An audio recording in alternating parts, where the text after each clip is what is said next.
It's the Sports Take Lunch Break, brought to you by Office Essentials, your hometown supplier of all the office products and furniture you need to grow your business. I'm your host, Andrew Corns, and we're back with another episode. We've got plenty to cover as always, so let's dive right in. Joining me on the mics this week, first off, we've got Sean Jeffries. He's back after a couple of weeks not being here. How's it feel to be back, Sean? It feels good to be back. I missed it. We're happy to have you back for sure. Thank you. And then, Dan, you're going to actually step up from your normal producer's role. We've got Dan Schinek actually covering one of the mics today. Dan? Ni hao ma. I'm learning Mandarin. I'm trying to learn Mandarin. Nice. For what reason? No reason at all. Just to thought it would be a good language to learn. You're kind of like Pete Buttigieg, just learning languages for the sake of it. Okay. Well, I can't top that one. So last week, Stuart and I both used our overtime cards for the month, but Sean and Dan, you both have yours. So if we get past the 25-minute mark of the half and you want to extend it 5 minutes, just throw that overtime card, and we'll be ready. We're going to start the first half. I'm going to get the clock going. We're St. Louis sports as always. First thing we're going to talk about is definitely the topic in St. Louis, which is the Battlehawks and the XFL. Well, I'm gonna just jump right out there, Andrew, and say I'm gonna eat a little crow. I watched a little bit of the highlights. Didn't really catch all of the games, and didn't really see any of the coin flips or any of that kind of stuff. So I can't really comment on that kind of stuff. But it's funny, there were no coin flips, so you would not see them. Whoever the home team is just gets the ball or gets to the decision actually to choose what they do. So it's not too bad. So you're gonna miss the exciting coin flips that come from cut down on the 4 hours of airtime for a football game. So you're saying it exceeded your expectations week one? I didn't really exceed my. Well, yeah, I would say it did exceed my expectations because I assumed this was going to be a low grade Division III type football game. But I saw some good plays. I saw some good running backs. What I didn't see a whole bunch of, which might need to improve, is defense. So, okay, what about you, Sean? What I know your anticipation level is pretty low going in. Yeah, fair to say. I didn't really have any expectations. I'm not a fan. I'm not really a football fan. I know the last time they tried this, it didn't work. They sort of gloriously failed. I thought I would tune in after kind of listening to you guys talk about it the week before. Here on the podcast, I thought I would tune in and at least to see, how the new rules pan out in a live game, how that looked, and I didn't really get a chance to do that. I turned on the St. Louis game right as the second half was starting, so I saw the kickoff, which was obviously very different. Sure. It would take me to see 4 or 5 games to see if it was, oh, that's a great change or not, but. So it really it didn't keep my interest. I watched like 3 minutes of the game and I saw like a handful of plays executed. And I just I just can't. I couldn't do it. I turned it off. Of all the games you picked, you probably couldn't have picked a worse one. I know St. Louis was represented, but that game was just ugly start to finish. Yeah. Seeing the final score like 15-9, I think, something like that. I just don't see how that's going to generate a ton of interest. However, I did read this morning that St. Louis had the best TV ratings of all the cities that were involved in the games. They did. It was a 7.4. Almost 2% higher than the next highest one, which I think was Houston Houston. But and we talked about a little bit off air that St. Louis, of all the markets, I think has the best chance for interest to be peaked. Because of the lack of football here, because of how that all went down, because people still follow football and like football and miss that. So yeah, I'd say my main skepticism of the league in general is I think that there were a lot of errors made before kickoff ever started where I don't think the cities they chose were probably the ones that lend themselves to being the most successful. I get why they have to put a team in LA and they have to put a team in New York because of the markets, but I don't see either of those cities showing up in droves to watch XFL football. Tampa is a terrible market for sports, period, so Tampa doesn't make sense.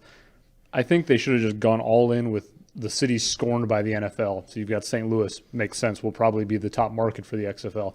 Oakland would have been happy to have a team with the Raiders leaving. The Chargers had just left San Diego. San Diego would have been happy. A place like Alabama, they don't have a pro team. You know they love football. Football is such a big thing in the South. Mm-hmm. Why not put a team in Alabama? Yeah, that would have been smart. Yeah, I don't know. I'm trying not to be too negative about the XFL, but I thought I made a point to watch all 4 games because I really wanted to speak as well as I could about it today. I saw almost nothing from a product standpoint that compelled me to want to watch next week or in 8 weeks or whatever. I know that I listened to a lot of the St. Louis media yesterday, hyping it up, and I get that we're St. Louis proud and we're happy to have something specifically football related after the Rams left. But when I listened to the national media yesterday on ESPN and Fox Sports and all that, I think the overwhelming thing I took away from it was what Bomani Jones, he's one of the ESPN guys, said, and he just said that there's nothing compelling about the players or the talent to get you to want to watch them play. I mean, oftentimes people watch the NFL because they want to watch Brady, Aaron Rodgers, Patrick Mahomes. None of the quarterbacks move the needle in any way. Cardale Jones for DC is kind of one of the names. He won the national championship with Ohio State, but he's not a pro. He's not an NFL player. Ta'amu for St. Louis played well, 20-27, 209 yards. Okay, all right. It's not bad, but of the 8 games, no quarterbacks threw over 300 yards, and the most any running back had was 85 yards by St. Louis's Jones. So you have no 100-yard rusher and no 300-yard passer. I don't know. It's so poor quality that it's hard for me to want to watch again. You'd mentioned something to me in the hallway yesterday, and I don't know if you remember the quote. Sideline reporter was talking to the former Alabama quarterback, former NFL quarterback who didn't play yesterday because of an injury. Landry Jones. Jones. And they asked him about how this compares to the last 4 years he's spent outside of football. And he looked incredulous and, basically saying, there's no connection whatsoever to what I've been doing in this game, which to me kind of encapsulates the entire league. You have all these guys who haven't been in professional football for reasons, various, and suddenly to put them in a situation where they might be, mildly impressive, and mildly impressive is just not going to sell tickets for maybe this year, and I just don't see it happening. Yeah, I'm with you. I think I will say, to the XFL's credit, on a positive note, the rule changes were actually quite welcomed by me, and I think I've heard almost universal praise for some of the rule changes, and I think the NFL will wisely adopt some of them. Specifically, the kickoff return is much better. It's safer, and it also allows for the opportunity to have kickoff returns That's again. when they paused, right? They had the team that was kicking lined up at, I believe, the 30, and they couldn't move until the ball was in the kickoff returner's hands. So there's less distance for them to run to potentially lay a guy out. So you incentivize the guy to want to return it because he has theoretically, he has that room. Yeah, but for me, I thought it was also a little congested because there's 10 or 20 yards for him to get going. You didn't really see any big returns over the 4 games. I think the jury's out on it, but it was a good attempt at doing something different. And certainly safer. Absolutely safer. 100%. And I'm all for that. Different than the way that the NFL does it now. You have the 2 teams starting about 5 yards apart and not rushing headlong 40 yards into each other at full speed. Yes. Obviously, there's going to be more safety involved in that, which is a good thing. Yeah. I think it only would improve the game. And, that's another interesting thing is the XFL was being touted as being more physical, more violent, or whatever, however you want to paint it. If they're not going for that football fan that wants a tougher football, it's just going to feel like NFL light to me. And between talent and the quality of play, there's not a lot there that's going to get me back next week or 3-4 weeks from now. I don't see it sustaining, quite honestly. Even though I thought it exceeded expectation for myself, I'm in the same boat as you. If this lasts a year, everybody should be happy. But other than that, I don't see the interest, staying there. It'd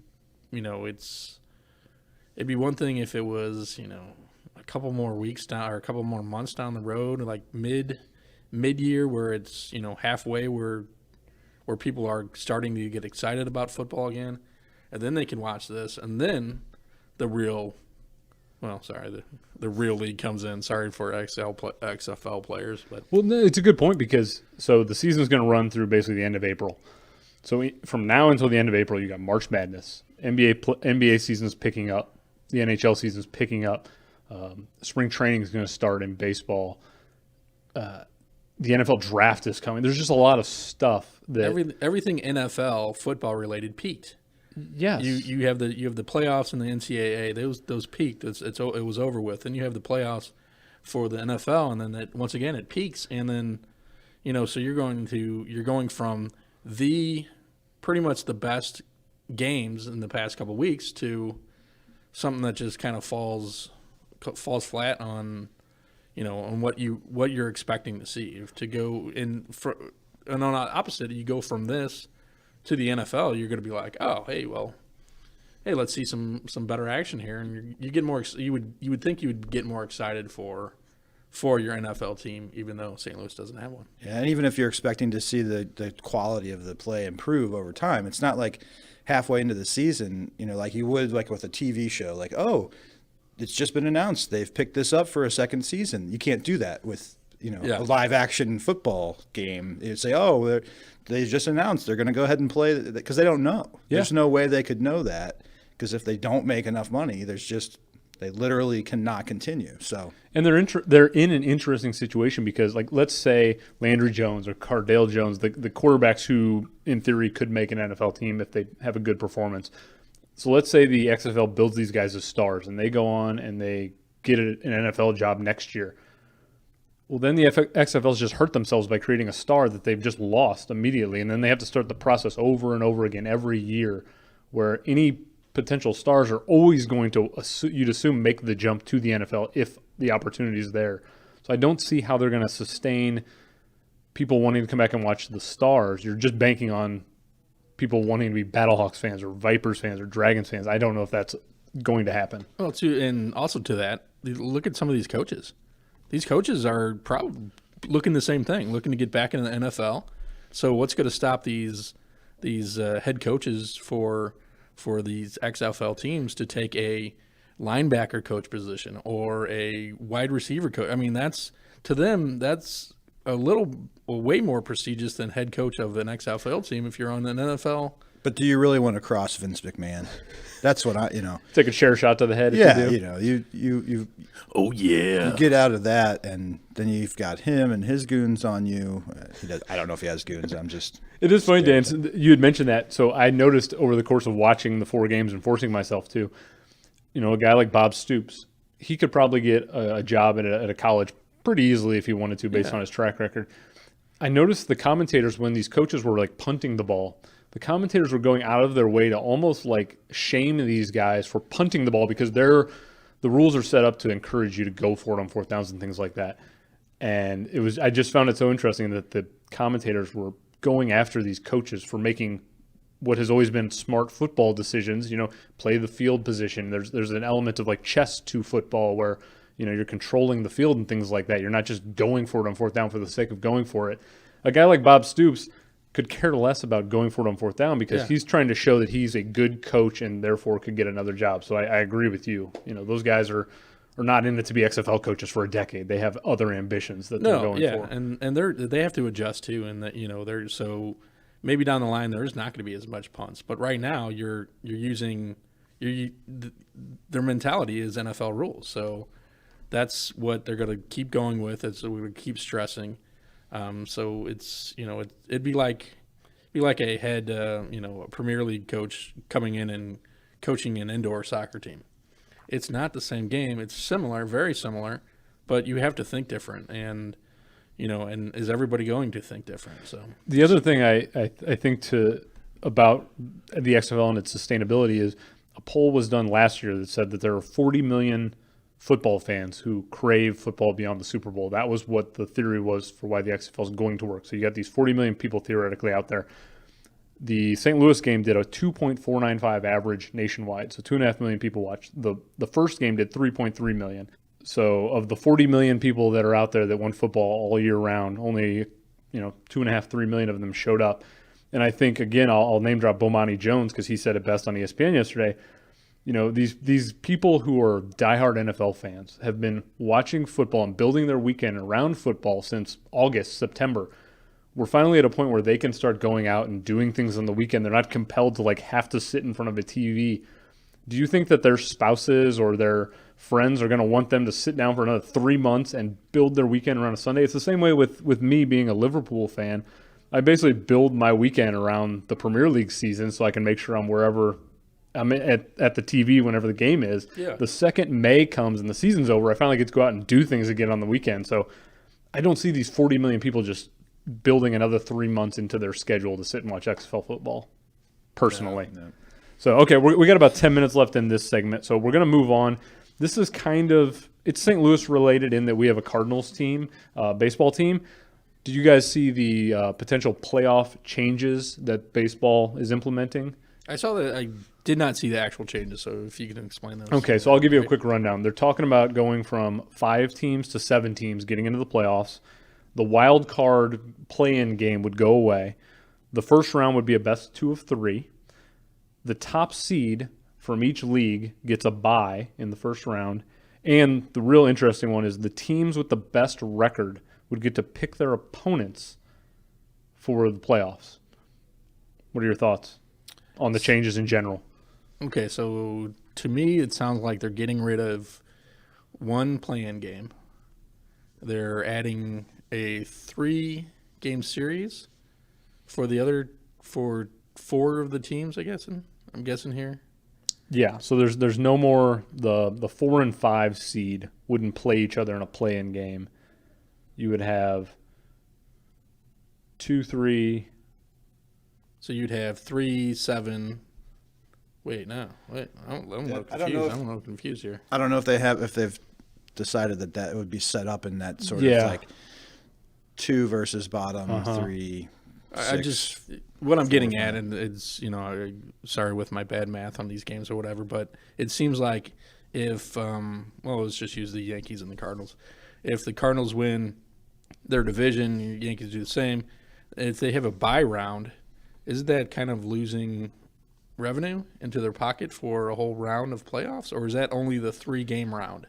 Only the 3-game round. So they're only losing. So if the Cardinals theoretically were the best team in the National League, they'd avoid that first round. So they'd matchup. only lose 2 games since they're going to win both games. Yes, correct. Yeah, exactly. Yeah. In theory, I like the changes. I like the idea of them anyway. I think it incentivizes teams winning their divisions more with earning the bye than it does now. I think it would, and I feel like this is part of the reason why they're proposing some of these things. It would I don't know. I don't want to say punish, but you would be less likely to want to tank in any given season because of there's the extra teams that are getting in. So you have a viable opportunity to make the playoffs instead of, like I said, tanking. So you're talking about the tanking. 3rd and 4th bubble team or something like that. Yeah, I can see that. That'd be great. I would love to see more teams in it, actually. I'll be on record. I love the idea that they're willing to change, and I actually quite like. I like most of the changes. I'll say that I don't like the expansion from 5 to 7 teams. I think there's enough teams that get in, and I actually think that's one of my biggest problems with the NHL and the NBA is too many teams get into the playoffs, where you have a lot of teams who are sub 500 getting in 7, 8 spots. Yeah.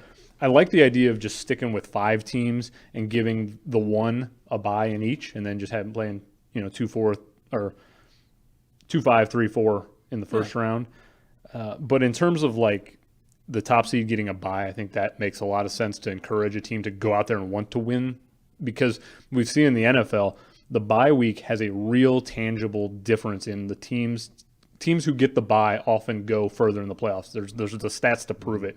So those wild card teams, it's nice to get that bye week or bye couple weeks or whatever. So I think that has real potential. And I actually love the idea that they get to choose their opponent. It's it's gimmicky. There's no doubt about it, but it adds a layer of drama, and it actually gives let's say in theory the Cardinals get the best record and they get to choose their opponent and they pick a team. That team that they picked gets immediate bulletin board material for okay, they think we're the worst team or the worst matchup. It just adds a layer to an otherwise kind of uninteresting sport, to be quite frank. And I think that it could add some fun to it. So I'm on board with all of it, to be honest with you. I like that idea, but that the fact that they're willing to maybe change is a lot. It's a big step for Major League Baseball, who's traditionally traditional. They don't like to change things. It's been done this way forever, and that's how we're going to do it. And you can't have a beard, or you cut your hair, stuff like that. It's just the game needs to evolve because it's not 1918 anymore or whatever. I don't get fundamental sports purists, and I'm going to call out a local person who we probably all know from the Twitter community, Dan Buffa, who happened to be railing on it yesterday about, you can't make changes. Well, okay, I took a couple of notes for if Dan's listening. I'm sure he's not. Before 1969, there was only the World Series. The two best teams made the World Series. 1969 to 1993, you had 2 rounds. 94 to 11, you had 3 rounds. And in 2012, they expanded to this new wild card. So there have been 4 different iterations of the playoffs. If you're a purist, why don't you just want the 2 best teams to go to the World Series? It makes no sense. There's always been an evolution, and there's always those people, when the changes are made over those courses of time, that are behind the curve and refuse to adapt. And you have to evolve with the generation, and you're trying to capture new fans who have shorter attention spans and try different things. And I applaud a league that has historically not been very prone to want to make changes to like the traditionalist things. Go for it, why not? So I agree. Yeah, I think it's great. And if they do the 2 out of 3 game series, I would love for it to be back. Let's get this rolling as soon as possible. I'm already upset because these guys play every day all season, and then when the playoffs come, it's every other day except maybe every 3 days, and sometimes every 4. So that's why we're watching baseball, in the first days of November now. And pretty soon we're going to be watching, frozen ball, and they're going to be pitching snowballs at the same time. Well, we've got about 3.5 minutes left in this first half. We're going to get to the Blues, and I'm going to open it up to you guys to just kind of talk however you want about the Blues. It's that point in the year where, for me, I don't really watch much of it because it's like kind of the dog days, and there's a lot of other stuff going on. But either talk to me about what you are seeing from the team, or the one note I have is Chris Pronger. Chris Pronger's number 44 will be retired. If you want to speak to Chris Pronger and your memories of him, just kind of riff for the next 3 minutes on anything Blues related you want to talk to. I'll mention a couple things. The Chris Pronger number retirement is long overdue. Oh yeah, way long overdue. Easily my favorite player of all time, Blues or otherwise. So for me, it's very personal. Like, finally, this is happening. I'll also say, is just as far as the team this season, what's interesting right now is that the trade deadline's coming up. We've got about 2 weeks, I think, to the trade deadline. The Blues have hit a little bit of a skid in the last month, comparatively speaking. And while they're still in first place, teams behind them have games in hand. The point spread is not huge, and the Blues are losing games that maybe they should be winning. And I think it'll be really interesting to see if Armstrong does something at the trade deadline. A lot of people are clamoring for a top 6 forward. People are making predictions about Chris Kreider from the Rangers coming over in exchange for like a first-round pick and a player like a Jordan Kyrou in exchange.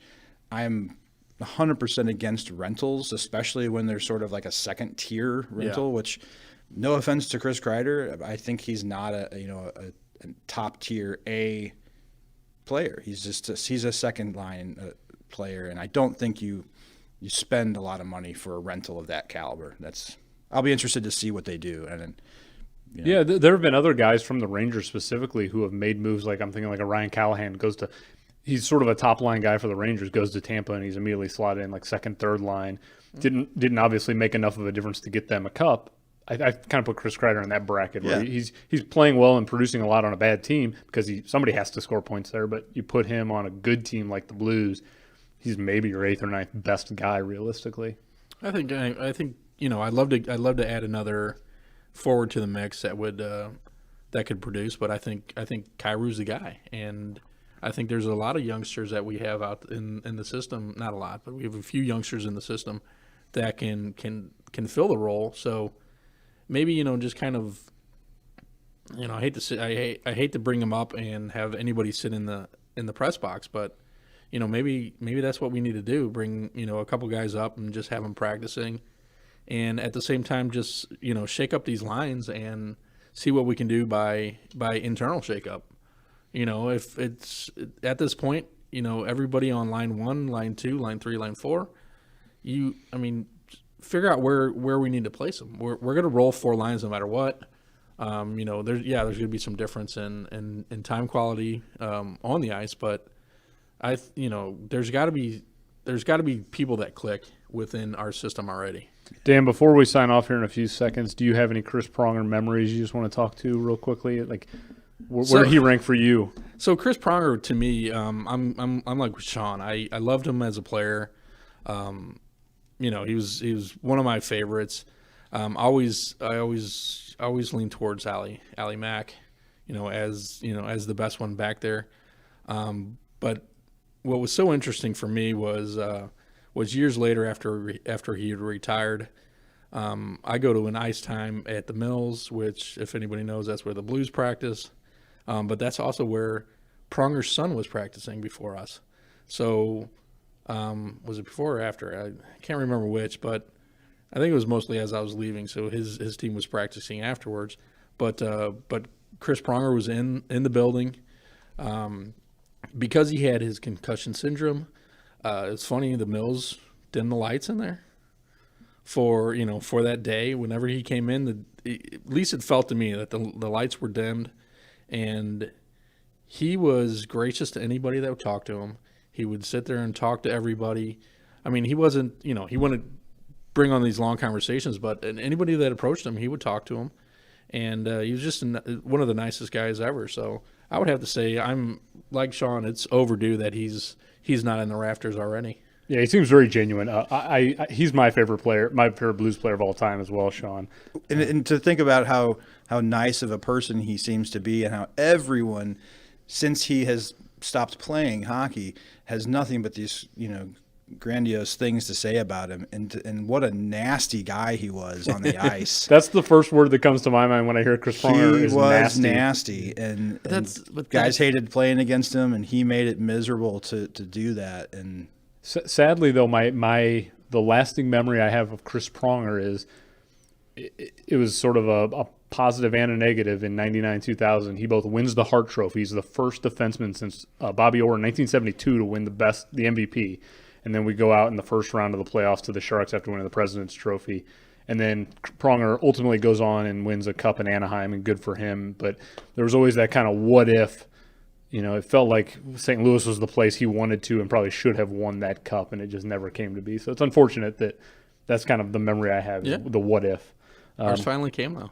That's right. We finally got ours. Well, before we switch gears and go around to the sports world, here's a quick word from Office Essentials. This is Emily from Office Essentials. Did you know that germs on hands can be transferred up to 7 times, making frequently touched surfaces in the office hotspots for viruses? And a virus can spread through an entire office in just a few hours. Some germs can even live for days on hard surfaces. So hotspots like door handles, keyboards, light switches, desktops, and even elevator buttons should be cleaned even more often. And don't forget about the kitchen. Break rooms have some of the germiest surfaces in the entire office. Sink faucets, microwaves, and refrigerator handles too. Office Essentials can help you protect your office from sickness this flu season. Right now at stlofficesupplies.com, we're offering a free printable poster that you can print and hang around your office.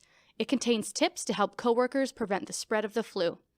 Office Essentials is your hometown supplier of all the office supplies and furniture you need to run and grow your business. Learn more today at stlofficesupplies.com. Welcome back. Now that we've covered everything locally here in St. Louis, we're going to zoom out a little bit and look around the sports world. Before we get the second half going, that was me throwing some paper. We did have some votes over the last month or two for the greatest sports moment of all time. And we had the final last week, so it came down to Jackie Robinson's first game and breaking the color barrier against Michael Phelps and his 8 gold medals in 2008. I'm sorry, I don't mean to laugh, but it's just is Michael Phelps winning and gold Jackie medal. Robinson. Yeah, and Jackie Robinson. Yeah. So no surprise, Jackie Robinson won handily. I think he got about 70% of the vote. So Jackie Robinson breaking the color barrier was ultimately what won the greatest sports moment of all time. So we thank everyone who voted on Twitter. Starting this week on Thursday, we're going to have a new battle, which is going to be the greatest athlete of all time. We've already got the brackets seeded, and we're going to get things going on Thursday. So definitely pay attention if you follow us on Twitter. We're going to get that 25-minute clock going for this half, and we're going to begin with the Mookie Betts trade. It took a little longer than expected, but he ultimately ended up with the LA Dodgers. I think Sunday afternoon was when it officially went through. Question I want to pose to you, are the Dodgers now the favorites to win the title? I think you could argue they were the favorites before the trade. So certainly that trade solidifies that, in my mind anyway, that they're the favorite in the National League. Does that mean, though, that they will win in your eyes? No. Okay. Not 100% no. Because there's a difference between who should be the favorite and who's probably going to win. Absolutely. And you can be the favorite all day long, Tampa Bay Lightning, and you might lose in the first round. You might get swept. So I don't think the Dodgers are a team that gets swept very often in the playoffs, but they're certainly, just because they're coming in as the favorite, will not mean any kind of guarantee. Sure. What about you, Dan? It's going to put a target on their back. I agree with Sean. They are the favorite to win, but the favorites at the beginning of the season don't always come to fruition. My favorite was New Jersey. So I just want to throw that out there. It's just, you're going to ride that Devils bandwagon until. Heck yeah. Well, so I'm admittedly not a Dodgers fan by any stretch of the imagination, but I'm sort of quietly becoming a little bit of a Dodgers supporter by proxy because Magic owns the team, and I'm a huge Lakers fan, so I'm rooting for Magic Johnson to do well in ownership.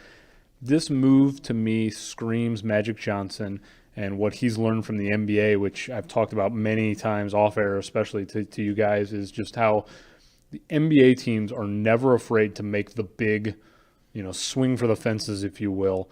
And this move reminded me almost identically of something that happened about 18 months ago, and that was there was the Kawhi Leonard saga, and San Antonio was desperately trying to trade him because they knew he wasn't going to re-sign when he was a free agent. And the Toronto Raptors, to their credit, took a flyer on him and said, we're going to bring you in because we think we can win the title next year. You might not re-sign with us, and that's okay because we think we can win a title, and that's ultimately what matters, is winning that ring. Sure enough, Kawhi Leonard goes to Toronto, and they win the championship, and then he leaves for the Clippers. But you better believe every Raptors fan would have made that trade a million times because they got their championship. And to me, this is the same situation with the Dodgers. Clearly, Mookie Betts was not what he's going to demand in free agency was not what Boston wanted to get their hands in. $300+ million. They just decided they were going to go a different route, and I don't fault them for it. But the Dodgers said, you know what? We might not be able to win the Mookie Betts free sweepstakes in a year, but we sure believe we can win a championship. And they haven't won a title since I think '88. So you better believe LA is dying for a championship. And to me, this just said Magic sees what the NBA does well and just went for it. And good for him. I hope they win. Yeah, there's not I don't think a lot of general managers who would have been willing to stick their neck out in essence. I mean, it's kind of hard to say that when you're talking about one of the best, probably 3 players in the league. Bringing a guy like that in is not a bad thing, but again, you're probably only going to have him for that one season. You kind of turn the deal around, and it was much more about the Red Sox wanting to get something rather than nothing, rather than see Betts walk and have zero to show for it.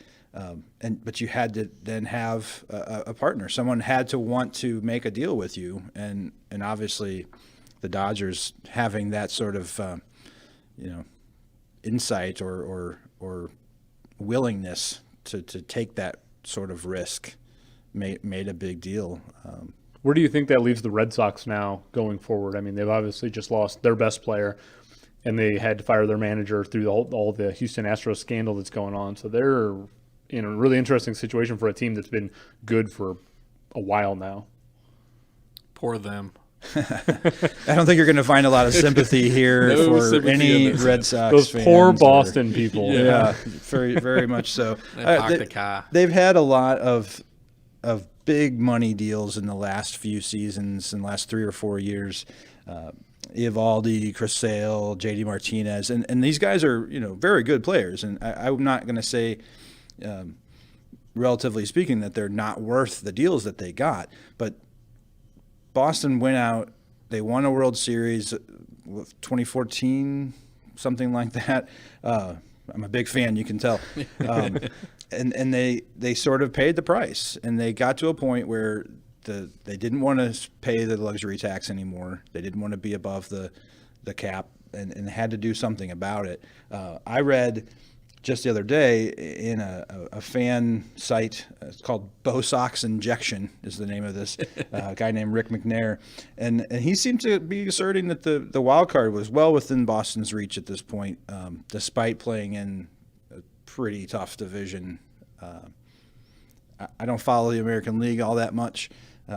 I usually root against Boston. So I don't think that there's so much.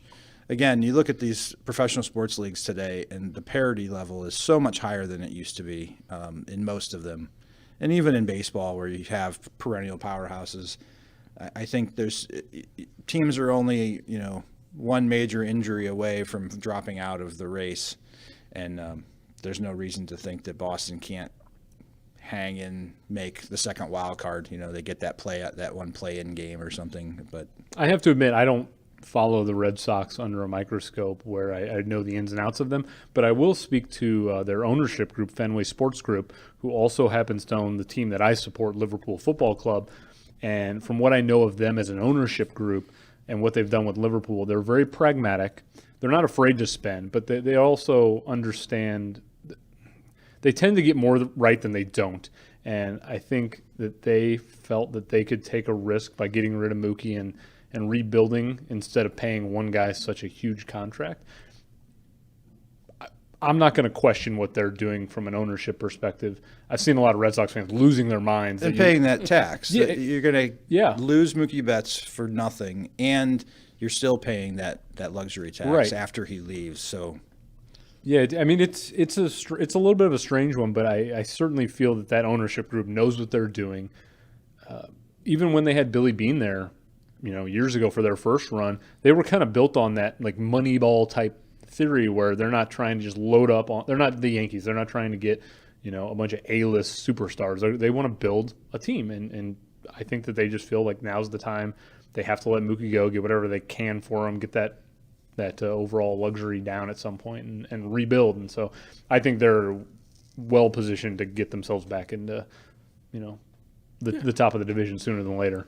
I think I agree with both of you. I mean, they're this year they're a team that probably wants to stay under the radar and let the season kind of fall where it may. I mean, some of these teams do that, every once in a while because they need to. Either they don't have everybody in the system that they like, or they don't have the position players to begin with. And on the flip side, who's to say that rookie X isn't going to come in and just light it up and basically take over that spot and just run with it. And yeah, he's not going to have the same, it's not going to be the same as having Mookie out there, but it could be. You never know. It could be somebody that just changes the whole thought process within the clubhouse, and and takes them to a higher level. Yeah, we're going to turn to our next topic, which is the NBA All-Star Game, which is on Sunday this week. So you've got the celebrity game, which is on Friday. You've got the skills competition, which is on Saturday, and then you got the game itself on Sunday. They're not going to have to sell me on the game. I'm a huge basketball guy, but I want to ask you, any interest level in the NBA, the game itself, the All-Star weekend? I think for me, it's more about disliking the league less than it is about liking it. I find myself more tolerance of them just in general. I haven't been a basketball fan of any kind really ever, but I appreciate the way that they run their league. versus, to say, the NHL, which I much prefer as a sport to watch, but be a fan of. But the league is run like a clown show. So I see like all the good things that the NBA does, and I see what the good things they do with their players and the marketing and the strategy behind everything. And obviously, they put an entertaining product out. So I'm probably more likely to watch than I would have been last year. Mm-hmm. But that still probably leaves me not watching. Would you be more inclined to watch the skill stuff on Saturday or the game in itself on Sunday? If you Probably, knowing what I know about the game changes this year, definitely the skills competition. The things that they've changed about the format of the game, to me, are just mind-bogglingly confusing. And for a casual fan, it's like, no, not going to watch that at all because I have no idea what's happening. I don't even know what we're talking about. Okay, right so now. I didn't know they were. I heard about the 24 points. I applaud them. It's bananas. Okay, Is that true? Yeah, so I'll break it down because it sounds more convoluted than it actually is, but it's a little strange. So basically, the first 3 quarters are all going to be 0-0 at the start of those quarters. So they're going to play quarter 1, quarter 2, quarter 3, 12 minutes like normal. So at the end of quarter 1, it could be 30-17 West or LeBron's team or whatever. Then they're going to reset the score to 0-0. Okay. And so what you can do as Team LeBron or Team Giannis is you can essentially win each quarter. And whatever team wins the quarter gets $100,000 to donate to a charity. So then once the 3 quarters are over and they go into the 4th quarter, that's when they change the format. So let's say Team LeBron has scored 30 points in each quarter, 1, 2, and 3. So they've got 90 points. And then Team Giannis, say they scored 25. They've got 75 points. What they then do is they're going to take the higher team's score. So whatever team has done better collectively over 3 quarters, and they're going to add 24 points to that score. And that's what the 2 teams have to get to in the 4th quarter with no time. So it's, again, there's a lot to it, but basically what they're saying is, let's say Team LeBron has 90 points going into the 4th. You had 24 to that, so you've got 114 points. So they have to get 24 points. Whoever has the higher score only has to get 24 points in the 4th quarter. Oh, okay. The other team has to get 24 plus the difference. Does that make sense? So if they've only got 75, they have to get 15 plus 24. So it's actually a lot less weird when it happens. It will probably feel less weird. But I agree, it's a little bit too much of a. Is there a specific reason for it? Supposedly they had been talking about this for a few years, wanting to do something like this, and they just thought now was a good time with the Kobe situation and trying to pay honor to his name and thinking that his jersey number would be a good number to have as a point total. What bothers me though is so 24 points. 24 points is not a lot in an NBA game nowadays. So you could get to 24 points in like 5 minutes if you're out there raining threes down. So I'm a little surprised that that's the number they chose, because the 4th quarter might only be like 5 or 6 minutes if that's the way no it shot goes. clock, just straight through.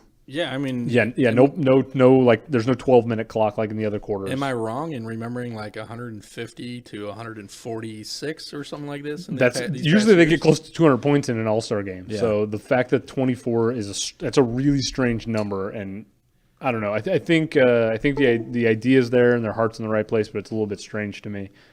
Will it change the way the players play at all? Like I said, no defense is traditional in the All-Star game.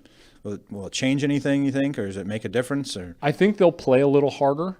The NBA, to their credit, all these All-Star games, nobody's really trying that hard. The NBA, to their credit, a lot of times the first 3 quarters, they'll just go out there and just have fun, and they're happy to just, have a dunk show, basically. Once the 4th quarter gets into play, those 2 teams actually do kind of bunker in and go for it, because they know there's like $1 million on the line for charity, and they actually do want to win. So I would recommend, if you're a person who's not going to watch the NBA All-Star game, like I'm going to watch every minute of it, but if you're just a casual fan, ignore the first 3 quarters probably. Turn on the 4th. The 4th, you're going to get 2 teams who are actually going out there trying to play, and it's going to be a lot of fun.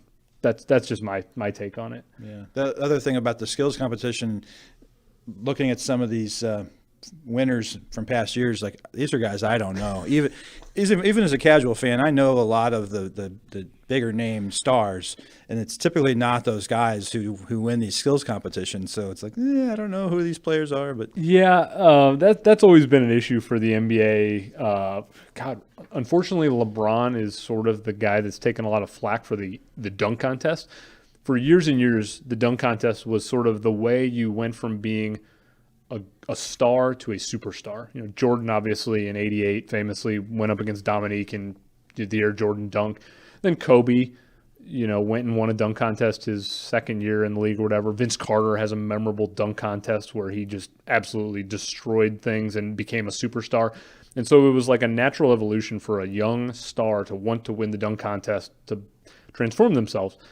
And I think LeBron always kind of shied away from it because I think LeBron felt if he entered the dunk contest, the pressure on him to win was such that he just didn't even want to put himself out there to like lose the dunk contest and have to hear the ridicule of it. So it's like I'm not worried about being a superstar. I'm already a superstar. Why do I get myself into it? I actually think it's a good opportunity for a couple of young guys to get a name. There was a dunk contest in 2016. It was Zach LaVine and Aaron Gordon. Two guys you probably don't know if you're not huge basketball guys. They're both, third, fourth options on their team. If you get time, go on YouTube and find the 2016 dunk contest between LaVine and Aaron Gordon. It is probably the best dunk contest that has ever existed. Blows the '88 one away. Those two guys were doing dunks that are like, it's hard to process what those two guys were doing. And Aaron Gordon did not win. He ultimately lost to Zach LaVine, but he would have won every other dunk contest in the history of dunk contests. And he's in this one on Saturday. And it's his chance to go out there and sort of show people, like, he's my pick to win it. He's going to go out there and do some highlight reel dunks. He can jump through a gym. So I might tune in just for that, if nothing else. I would. And the three-point contest, usually you get like Steph and Clay and a lot of these really good three-point guys. Those guys are both kind of injured. But you've got Damian Lillard, who's very famous in the league. Trae Young is sort of like the young Steph Curry right now. He's trending. Joe Harris is the defending champ. He's really good. Buddy Hield, if you know college, you certainly know Buddy Hield. Zach LaVine, who I mentioned in that dunk contest, is doing the three-point contest this year, which could be funny. He'd be one of the few guys to ever win both the three-point and the dunk contest. So for me, there's a lot of reasons to watch the skills competition as usual. And I just think the NBA in general has the best all-star weekend. They usually get the best celebrities, so the celebrity game's usually a lot of fun. You get WNBA players out there, you get a lot of rappers, and just a lot of people want to participate. There's a really good skills drill where they dribble around and have to do passing drills and things like that. I think every other all-star game aspires to be the NBA all-star game and all-star weekend. And so, like I said, you're not going to have to sell me on watching. I'm just hoping I can sell some other people on it because it's worth watching for sure. Yeah, I'll probably tune in, and at least I'll watch all the highlights from the contests. And I'll also say, and Sean, I know you and I have talked about this off air, and Dan, we've talked about it on there too. I love the idea of picking captains. Yeah. And having those captains pick the teams. And if you so LeBron and Giannis were the two captains. They're both very personable guys, huge stars, huge personalities, so they're going to deliver when the time comes. And they did a televised draft about a week and a half ago on TNT before a game. It's about 12 minutes. Again, you can find it on YouTube. It's well worth your time, but it's fun to watch them in real time going back and forth making draft picks, sort of like you're on a playground picking kids. Good banter. I wish the NHL would do something like that. That would be perfect. That's the way you should do it every time. Oh, it's awesome. Giannis was sitting there with like a notebook. Like he was like really like studying and clearly had like a power rankings for who he was going to pick. And, LeBron, would they pick their teammates or not? There was a lot of intrigue to it. Ultimately, though, I will say, I don't know if you guys have looked at the team sheet. I think Giannis picked his team blind because here's the starting five for the two All-Star games. And probably just on name recognition, you'll know who has the better team. So Team Giannis is Giannis, who's probably the best player in the league right now. He's got Joel Embiid, strong. He's got Pascal Siakam, good player for the Raptors. He's got Kemba Walker, plays for Boston. Yeah. He's got Trae Young, good young shooter. So that's his five. Team LeBron is LeBron, Anthony Davis, the brow, Kawhi Leonard, Luka Doncic, and the beard, James Harden. That's like that might be the best starting five I've ever seen in the history of basketball, those five guys. I'm like, if you watch this game on Sunday, I think it's going to be a colossal beatdown between the two teams because LeBron has just picked And even his bench is Damian Lillard and Chris Paul and Russell Westbrook and Jason Tatum. He's just loaded on the bench. So I applaud Giannis for picking some guys who don't normally get hyped, but he LeBron went all world pretty much. That's he did. I don't know. It was funny to watch them go at it because Giannis kept saying, because LeBron got first pick, and LeBron would pick a guy, and then like Giannis would be like, "Oh, that was who I was going to pick," and he was just getting trumped at every spot for picks. So They went back and forth every time. So Or was it LeBron got first two? pick of the starting five, and then once they got to the bench, Giannis got to go first. So Giannis picked the first of the bench reserves. So basically, the first 10 guys get voted in. Okay. So you have your first 10, and then the two captains each pick a 5 aside. Then you get to all the reserve players, and they're in a pool together. And then that's when Giannis got to pick the first name. And he was compelled to pick his teammate Chris Middleton with the first pick, who didn't deserve to be the first pick on the reserves. And that just set a chain reaction of LeBron picking a better player at every turn after that. geez. So it's going to be an ugly game between the two. Giannis is a rookie. He'll learn. He'll learn.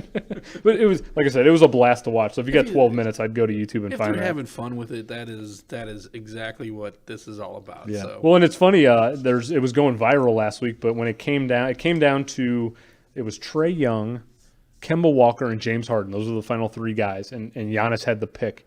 And they asked him, who are you going to pick? Are you going to pick the dribbler, James Harden, who's known throughout the league as being like probably the most selfish player? And Giannis, on air, live, said, no, I don't want him. I want somebody who will actually pass me the ball. Again, it's just the NBA is not afraid to just let these guys show their personalities. He took a shot at James Harden, and I'm sure James Harden is going to go out of his way on Sunday to juke Giannis onto the ground and try to show him, maybe make some ridiculous pass to really show him up. It's just the NBA doing things right, and it's going to be a lot of fun to watch. We got about 3.5 minutes left. The last topic I'm going to get to is UFC 247. I don't think either of you guys are huge MMA guys, but it's worth mentioning because John Jones fought. You familiar with John Jones at all? For the name. No idea who he is. Wow. Okay. Well, I guess this is my chance for enlightenment. Yeah. So John Jones, if you're not familiar, should be a name that everyone knows. He is, without question, one of the 2 or 3 greatest mixed martial artists that's ever lived. He should be in the conversation with the likes of Ali and Floyd Mayweather. He's the greatest, pugilists ever in terms of like combat sports. John Jones only has 1 loss in his career, and it was a controversial decision where he threw an up kick on the ground, which is illegal, and he got penalized for it. And instead of just calling it like a no contest, they awarded him a loss. So he's actually never been defeated in his whole career.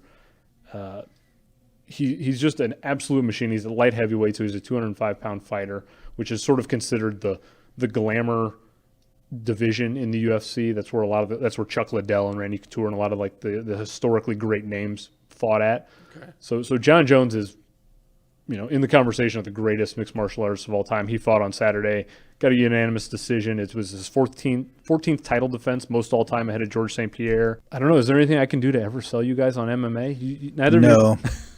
Put him on skates. Put them on. So we got a couple of minutes. I got to ask, you're happy to watch fighting in hockey. Why not watch fighting in a cage? I don't think I do it on purpose. I just don't think, it's just something that just doesn't interest me. You like boxing? I don't really like boxing Okay. either. I mean, once again, you have to give all these athletes credit for being at the top of their form, but I just don't see the point in just, wailing away on each other and then going back to your corner and then wailing away on each other. And, I don't know. I mean, I'm in the minority with a lot of thoughts on sports, so Do you like hockey fighting? love hockey fighting. Love it. See, I'm not going to go on. I'm not going to go that far. I'm not going to say I love hockey fighting. I don't think that it's something that needs to be removed from the game. But I also, if I'm watching a hockey game, I'm not watching it hoping a fight breaks out. If a fight happens, I hope that it is something meaningful to the game, where someone they're trying to fire up their team or something like that, where it's not just some guy going out there to be a goon and fight somebody. I don't really, I don't need it in the game. It's not why I watch hockey, but I don't feel like it's a huge detriment necessarily to the game. And I've just never been interested in boxing or mixed martial arts, anything like that. So, again, people like what they like. I don't have a problem with that. It's just not a thing for me. I would have to say that I can't remember when it was, but I was ready for that one Mike Tyson fight, and I actually made it over to a buddy's house, and I was going to watch that Mike Tyson fight, and I was, for some reason, this place it was in college, so of course wherever I went had a ping pong table, so I was playing ping pong and totally missed the fight because it was over before the first commercial break, and we were so dead into our ping pong that it was like, oh, we'll get to it as soon as our game's over, and no, the fight was over way before. I mean, it was like was it the 30-second, 23-second fight? Or I don't know I'm not sure which one. Maybe you're it wasn't referring Tyson. I don't know, but he had a lot of quick knockouts. It was. He had 5 knockouts of less than 40 seconds. So yeah, so maybe it wasn't Tyson, but I always remember it as being Tyson. But I was just like so hyped up. I was so ready. Luckily, I didn't fork over any money to this guy because, and I feel bad for the guy because, he paid for it all. And then 20 minutes later, everybody was out of his house. And I'm sure, as a college kid, he's like, well, $65 or whatever it was, that's food for a month for a college kid. Oh, yeah. I will say to the mixed martial arts fan that's listening right now, there was a little controversy coming out of this UFC event with some judging. Judging's always been kind of questionable in boxing and in the UFC. It's actually led to, I saw this morning actually, Kansas, the athletic commission there is going to sanction new judging ruling, which I think is going to be a really cool thing. We talked about baseball changing fundamental rules. So in the UFC, in mixed martial arts in Kansas, after a round, the score is going to be shown live. So the judges' scores are immediately going to be shown, which is totally different than now where the fighters have no idea what the scoring is going into each round. It's going to make the score live so the guys fighting will know exactly who's winning, who's losing. It's going to change the sport in a really interesting way. Is that how boxing does it? No, boxing, you have no idea. You're just going on what you think.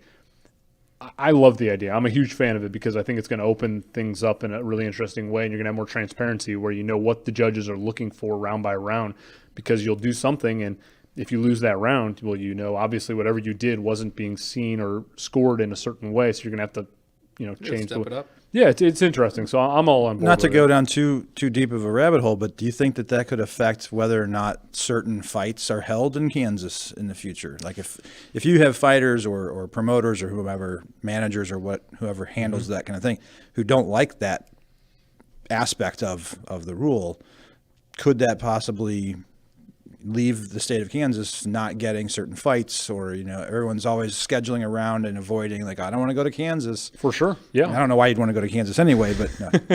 It's not a fighting hotbed. They have the Kansas City Chiefs, though, don't they? Well, they do have the Chiefs, Super Bowl champions. But no, you're right.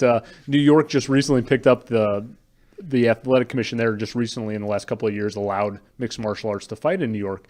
And the problem is they didn't have the refs or the judges who were astute enough to do it, and it led to a lot of questionable decisions and things happening. And so you've seen the UFC has strategically planned events outside of New York when they probably should be getting bigger ones because they don't trust the system set up in there. So, yeah, I do think it's going to change the way people promote fights in Kansas. But I'm hoping that it opens things up in a positive way. We're going to switch over to our food for thought segment. So this is something we've just been thinking about for the last week that we wanted to get off our chest. We haven't had a chance to over the course of this hour. Sean, I'm going to go to you first. Do you have anything you've been kind of chewing on for the last week? Well, I don't want to cheat, but it's not something I've been thinking about a lot for the last week. But it's a thing that's been going on for a long time. It seems like it just won't go away. People can't let it go. I saw just today, actually, in the Chicago Sun-Times, a report that a former Major League Baseball pitcher is suing the Astros because of this cheating scandal. I'm assuming if people are listening to this, hopefully they're sports fans and they know that the Houston Astros have been, caught up in this whole sign stealing technology cheating scandal. Managers have been fired, players, etc. So a former Toronto Blue Jays pitcher, Mike Bolsinger, I've never heard of, he pitched a game that he says it was against the Astros, and it was the last game he ever pitched. And he just got so he threw 29 pitches in the game and got absolutely bombed. 4 runs, 4 hits, 3 walks, and it was the last game he ever pitched in his career. And so now he's suing the Astros. He wants them to forfeit roughly $31 million in bonuses from their ill-gotten, in his opinion, World Series title that year. Wow. I'm just interested to hopefully hear from people listening what they think. Is this going too far? I think maybe, but it opens Pandora's box if he were to win his case. Who isn't gonna sue the Astros at that point? I mean, Wow. I think fans will start stepping up and going, I paid $150 for this Yeah. ticket. I want So this potentially massive avalanche of lawsuits is coming if this stands up in the court. I don't know if it will. Wow. But I just thought, wow, I can't believe that we're still talking about this. Obviously, I think pitchers and catchers reported today. Baseball is going to be starting their season with this sort of black cloud hanging over their heads, especially if you're in Houston. But, let's get on with our new season. There's a lot of guys that weren't involved in that. Let's play the game and see. But this just won't go away. Yeah, it almost makes you wonder if some of these, for instance, yesterday, the rule changes, are they strategically going to start putting things out to try to get the conversation going in different directions just to skate the Distract. Yeah, absolutely. That's a good point. Yeah. What about you, Dan? Anything you've been thinking about for the last week you want to? Actually, yeah, I think so. So I have, I'm just going to stick with the one. Celebrations. I'm getting so, I don't know why these athletes who get paid so much money and will either score a goal, hit a home run, do whatever they're doing, and then they have these outrageous celebrations that are just like, are you kidding me? I don't know. I think I might be the only purist, I'm not a really purist, but my thought process is always that score like you've done it before. And I'm getting so sick of, these football teams that, the one guy will score and then then 6 of them are in the end zone celebrating, passing the ball to each other, and then somebody's spiking it, and then I don't care, guys. I mean, you guys get paid millions of dollars. Act like you've done it before. I mean, I will accept the Packers who jump into the fans because the fans get involved.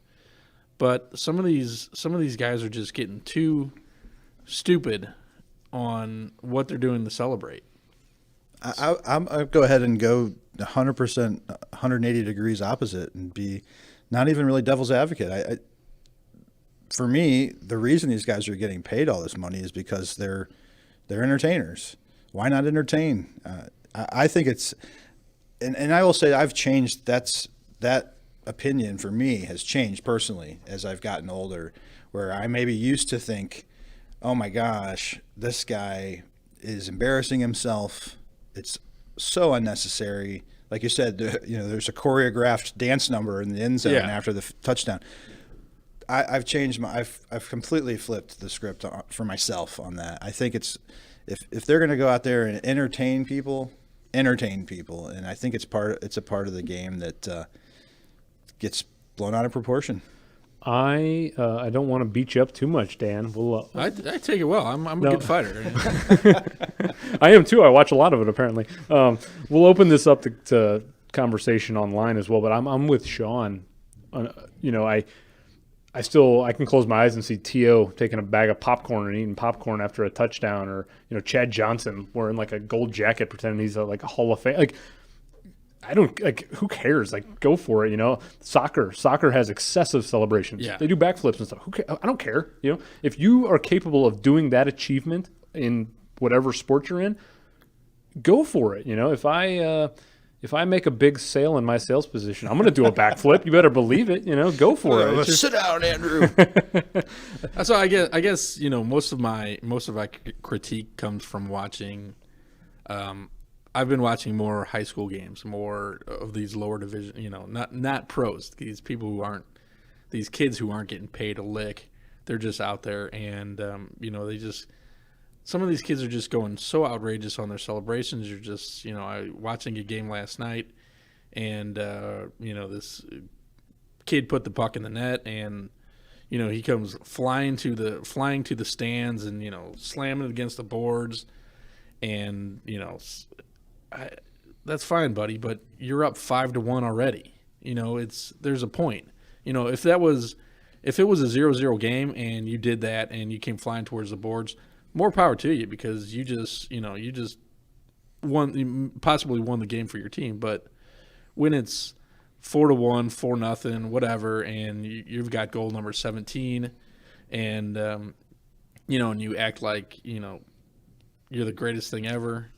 That's really interesting. I think if you share an opinion like I have, and Andrew mentioned, if these professional athletes are entertainers and they're getting paid tens of millions of dollars. Young athletes, high school athletes, if their goal is to someday be a professional athlete, that's what maybe they'll be doing. That's tough. I'm kind of with you a little bit when I see a young kid, like, settle down now, but you're not getting paid for that yet. But go ahead and do it when you're older.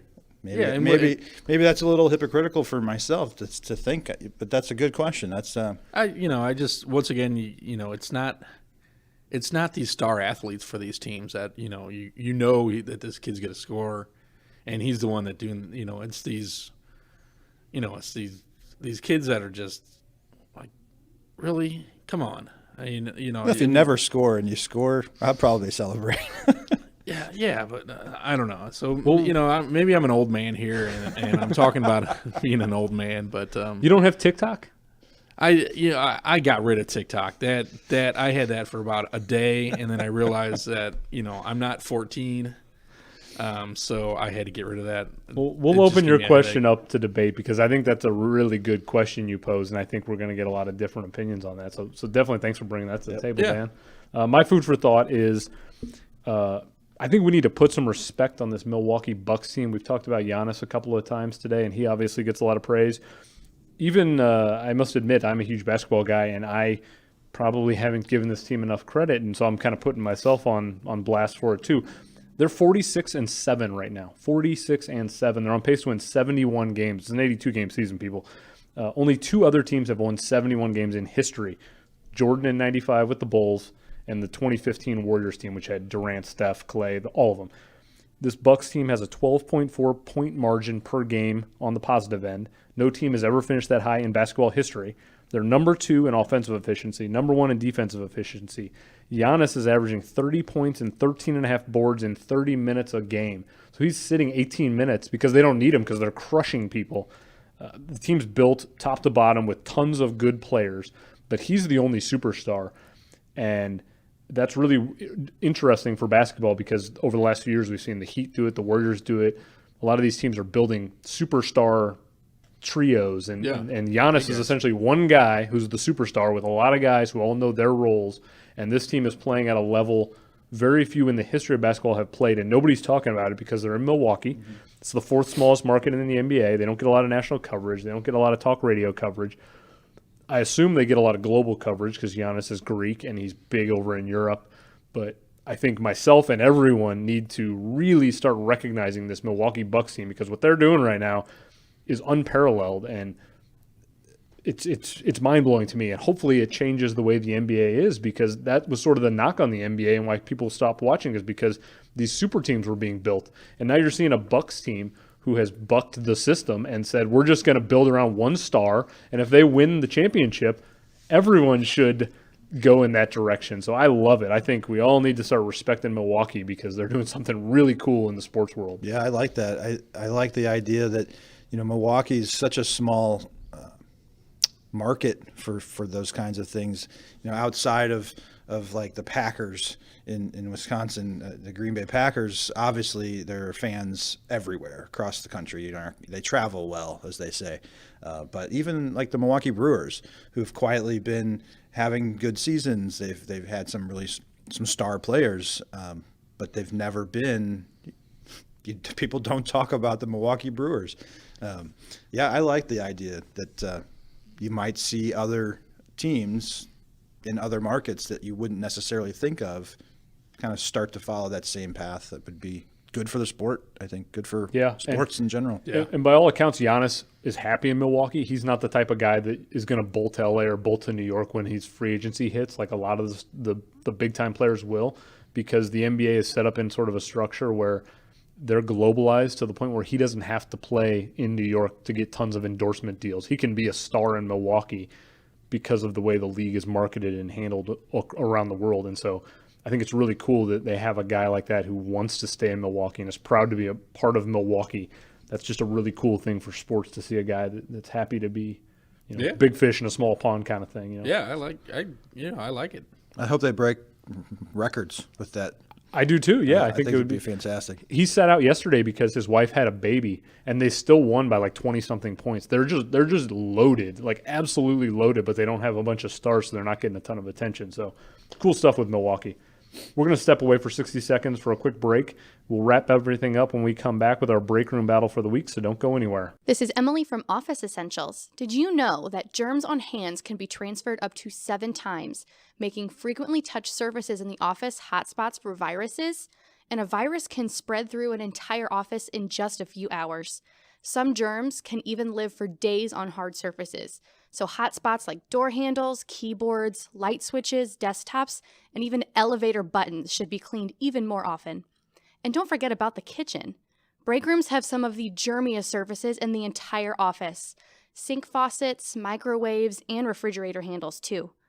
Office Essentials can help you protect your office from sickness this flu season. Right now at stlofficesupplies.com, we're offering a free printable poster that you can print and hang around your office. It contains tips to help coworkers prevent the spread of the flu. Office Essentials is your hometown supplier of all the office supplies and furniture you need to run and grow your business. Learn more today at stlofficesupplies.com. All right, we're back for our final segment, which is our weekly Breakroom Battle question of the week. After the last segment, the food for thought, Dan set us up for the perfect I'm question. getting picked on, aren't I? You might be. We'll see. Results to be determined, I'll say. So the question this week that we're going to pose, it'll be up on Facebook, it'll be up on Twitter, it'll be up in our Office Essentials break room, is do you like excessive celebrations in sports? Yes or no? Quickly around the room, we've already kind of talked about it, but if you had to be pinned down for an answer, do you like excessive celebrations in sports? Sean, yes or no? I would say yes. Dan? I'm going to say no. And I am also going to say yes. So that's 2 yes, 1 no. We'll revisit this question next week. We'll read out the answers, see what people said. That'll do it for the episode. Be sure to tell your friends if you like what you heard. Subscribe to the channel so you don't miss an episode, and we'll catch you again next week.